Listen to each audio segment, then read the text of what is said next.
O projeto de reestruturação do Poder Judiciário cearense tem ocasionado bastante polêmica, principalmente no que tange à extinção de comarcas vinculadas no interior do Estado. E para analisar esse projeto, nós recebemos agora em nosso estúdio o conselheiro da Associação dos Advogados do Estado do Ceará, criador e coordenador do Parlamento da Cidadania em Fortaleza, o advogado Luiz Antônio Lima. Então, Luiz Antônio, é um prazer ter aqui em nosso estúdio. Prazer é nosso. Muito obrigado a você e ao programa Mundo Jurídico por participar aqui desta oportunidade muito importante para este debate no momento. Satisfação é nossa. Doutor Luiz Antônio, esse projeto que versa sobre a reestruturação do Poder Judiciário e que, na realidade, vai acabar extinguindo uma série de comarcas vinculadas no interior do Estado, ele foi apresentado originalmente na Assembleia Legislativa, estava tramitando e foi devolvido pelo Poder Legislativo ao Poder Judiciário. O projeto voltou a ser discutido no âmbito do Legislativo. Qual a análise que o senhor faz desse projeto? Olha, é uma análise, infelizmente, nada agradável, né? Foi com muita surpresa que nós, operadores do direito, nós que fazemos advocacia, nós que lutamos todos os dias em busca de justiça, as entidades às quais somos filiados, a OAB, Ordem dos Advogados do Brasil, a Associação dos Advogados do Estado do Ceará, da qual eu faço parte como conselheiro, o Parlamento da Cidadania, do qual eu fui criador e coordeno atualmente, juntamente com o Almoço das Sextas, que é um encontro tradicional que nós temos aqui na advocacia com os advogados, nós estamos ainda perplexos pela forma como isso foi colocado, porque entendemos que o Tribunal de Justiça do Estado do Ceará, ele está indo na contramão da história. Esta medida é uma medida que, infelizmente, vai trazer, se for aprovada, Claro. que eu não acredito que seja aprovada, vai trazer um prejuízo enorme para a sociedade cearense, para os jurisdicionados, para os contribuintes, para a sociedade de uma forma geral, ampla, e principalmente para os operadores do direito. Note que o ideal, o que determina a lei, a Constituição do Estado do Ceará, no seu artigo 104, é que cada município seja sede de uma comarca. Verdade. Ou seja, o programa é jurídico, mas é bom que a gente explique o que é uma comarca de uma forma bem simples, porque nós sabemos da grande audiência do seu programa, tanto na TV aberta como na internet, e de uma forma bem singular, o que é uma comarca? A comarca é o juiz na cidade.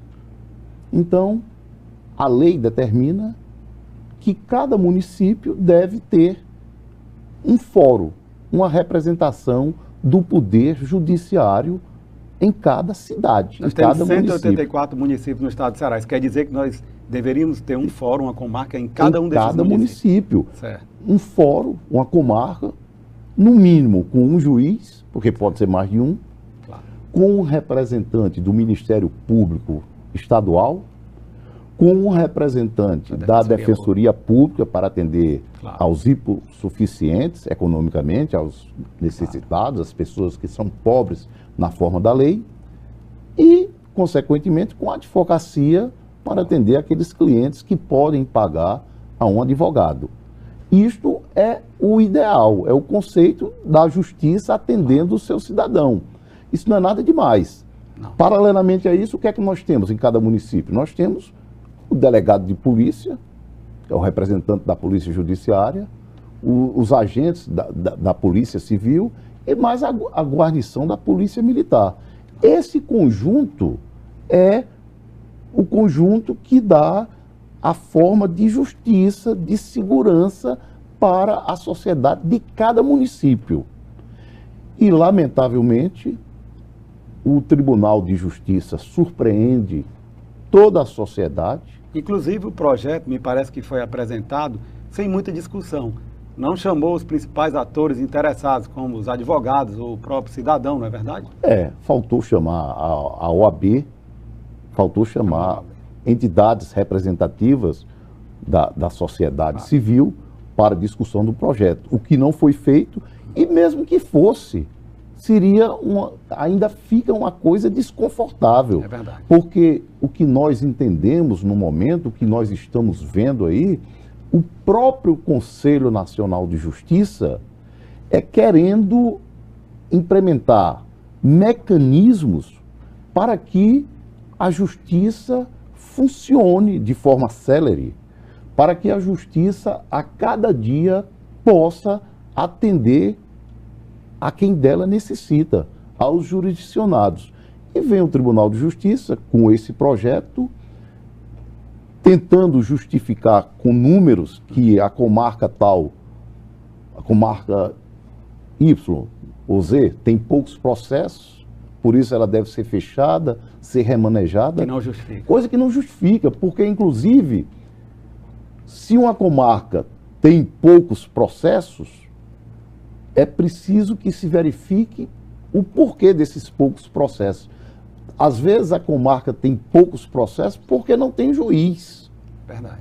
E porque, infelizmente, em algumas situações, mesmo tendo juiz, falta algo que é de fundamental importância, que é a celeridade no andamento dos processos. Doutor Luiz Antônio, na prática, o que representará a extinção de comarcas vinculadas no interior do Estado para o jurisdicionado e também para a advocacia? Eu gostaria que o senhor respondesse essa pergunta logo após um breve intervalo.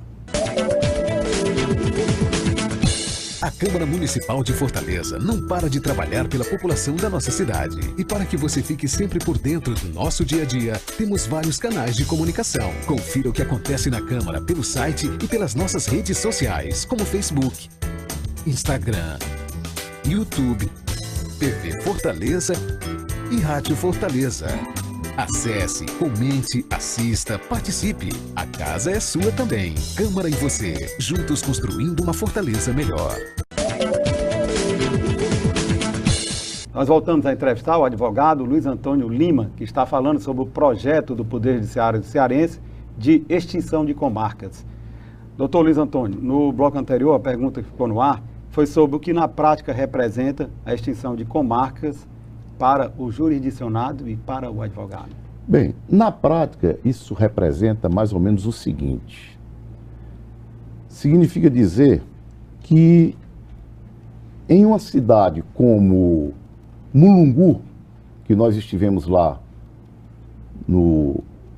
na semana passada, no almoço das sextas, com os advogados que nós fazemos e estamos indo para o interior, já fomos a Sobral, fomos a Aracati, fomos a Quixadá. O senhor está visitando as comarcas, conversando com os advogados. Com a advocacia, sendo recebido pelos prefeitos, pelos vereadores, para que eles conversem com os deputados e não permitam a aprovação dessa matéria. Mas no sentido de sensibilizá-los, né, para evitar a aprovação exatamente. dessa matéria. Porque o que é que acontece? Respondendo objetivamente à pergunta do nobre colega.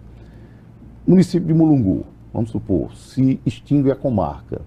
Então, as pessoas que utilizam os serviços da justiça naquele município não vai mais existir. Vão ter que se deslocar para outra comarca. Para outra comarca, para uma comarca vizinha. Isso, em primeiro lugar, é preciso que se entenda que gera uma sensação de insegurança muito grande para a coletividade. Outro dia, só abrindo um parênteses para concluir a resposta, eu escutava uma reportagem na mídia nacional sobre os assaltos a bancos aqui nas cidades do interior de Fortaleza, onde os bandidos chegam e explodem os caixas eletrônicos. Então eu via nesta entrevista que por conta destes assaltos, os bancos estão fechando e o movimento do comércio está diminuindo em torno de 50% nestes municípios que estão sendo vitimados pelas quadrilhas que assaltam os bancos. Certo. Então, veja bem, os bancos estão saindo das cidades e vai sair também o poder judiciário de alguma dessas cidades. Então você imagina a sensação de insegurança, de impotência para esses municípios. E respondendo objetivamente à pergunta do meu nobre colega, também advogado, o que isto vai representar é o aumento do sofrimento da população. Vai significar mais ou menos o seguinte: o objetivo da justiça é trazer a paz social, é o equilíbrio para a relação das pessoas. Então, mediante agora um problema entre vizinhos, você não vai mais recorrer à justiça, porque para fazer isso você vai ter que se deslocar para um outro município. E muitas vezes essas pessoas têm até dificuldade de se locomover. Dificuldades de se locomover. Um processo... Porque não tem recurso, não tem... Não tem recurso, dependem de transporte público, de transporte de outras pessoas. Não tem sequer condições de pagar para fazer essa locomoção. Verdade. Isso significa dizer que as pessoas vão deixar de percorrer, de perseguir os seus direitos e, consequentemente, para algumas pessoas que em alguns momentos agem à margem da lei, vai ficar uma situação confortável para elas, né? Eu vou brigar com o meu vizinho por qualquer motivo, porque ele não vai ter a justiça aqui para solucionar um conflito. Isso significaria, então, a inviabilização da concretização do princípio do acesso à justiça? Isso é fechar as portas da justiça para o cidadão. Isto, infelizmente, é rasgar a Constituição Federal. Isto é rasgar a Constituição Estadual. Isso é ir contra as normas do próprio Conselho Nacional de Justiça. Isto é fechar as portas da justiça para o cidadão. Outro dia, nós estávamos em uma audiência pública na Assembleia, que nós estamos atentos a essa questão, acompanhando todos esses passos, e um dos deputados que já se posiciona contra isso aí, porque são vários que estão se posicionando contra este projeto do tribunal, porque o tribunal manda o projeto para a Assembleia. A Assembleia é que vai ter que decidir isso, os deputados. Então, como é que um deputado vai aprovar que se feche as portas da justiça em vários municípios do estado do Ceará e depois ele irá bater nas portas dos eleitores? É verdade. Atrás de voto, atrás de se eleger. Então, os deputados hoje no estado do Ceará, eles estão com, digamos assim, no dito popular, com a sua vênia, com a batata muito quente nas mãos. E nós fomos a alguns dos gabinetes dos deputados, eu juntamente com o doutor Mardônio Almeida, nosso colega advogado, militante na comarca do Maracanaú, que conhece muito bem o interior, que nos acompanha nos nossos almoços, e eu cheguei a gravar alguns vídeos com alguns deputados e deputadas e colocamos em nossas redes sociais. Todos que nós conversamos se posicionaram contra. E em uma das audiências públicas que nós fomos para discutir esse assunto, teve um deputado contra o projeto que fez a seguinte comparação. Ele abriu aspas e falou: vejam os senhores, com todo respeito à justiça, quando você fecha uma bodega no interior, você já causa um grande prejuízo para aquela sociedade. Agora imagine, os senhores, você fechar o poder judiciário de uma cidade. Então, Everton, lamentavelmente, é uma medida, um projeto muito que vai trazer que traz muitos prejuízos para a sociedade, porque nestes momentos de evolução tecnológica, a gente está aqui e não deixa de falar em internet, em redes sociais, telefone celular, você está aí com notebook. Então nós estamos vivendo num mundo buscando alternativas de melhoras em todos os segmentos. Então é completamente inexplicável o Tribunal de Justiça pensar não em expandir mais a justiça, É um retrocesso. mas em fechar as portas do Poder Judiciário para o cidadão. Doutor Luiz Antônio, o tempo realmente voou. Infelizmente, nós estamos chegando ao final da nossa entrevista. O programa Mundo Jurídico agradece a sua presença e faz votos de que a categoria consiga vencer mais essa batalha, né, em nome de uma boa prestação jurisdicional, e abre agora o espaço para as suas considerações finais. Meu nobre colega, as minhas considerações finais aqui é no sentido de dizer que os ilustres representantes da magistratura cearense de segundo piso do Tribunal de Justiça, eles estão aí cumprindo as suas funções, as suas respeitáveis funções, mas de forma passageira. Eu faço um alerta e um pedido aos senhores. Não deixem a marca negativa de fechar com marca na gestão dos senhores. Isso será muito danoso para toda a população do estado do Ceará. Obrigado. Muito obrigado.